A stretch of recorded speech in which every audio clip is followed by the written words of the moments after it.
جایی که درست کنیم ملاتتون رو اینو باید هی بگیری زیر آب و این هی سم اسکال بکش.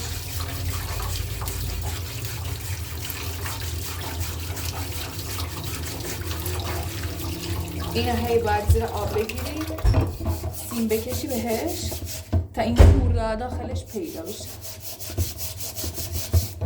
داخل اونجا از خورده هست که پیدا بشه. آره حالا خورده هاشم بهتون میگم چجوری درست کنیم. آره ما از آخر میریم اول. برعکس دیگه نه. دیگه از آخر بزن در اول. هرکی که خیالش میفرسه. ببین مثلا اینجا رو ببین این داره یه ذره پیدا میشه.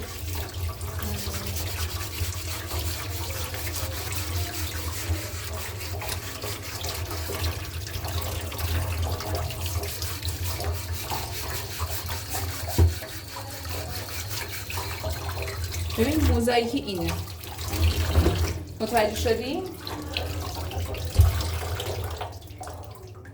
اینم پرایمر داشت نه که سنگ داریم هیچیش نمیشه.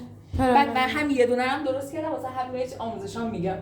بعد وقتی بچه‌ها میبینن اینجوری میگم وای خانم ولیش کسا درست نمی‌کنین.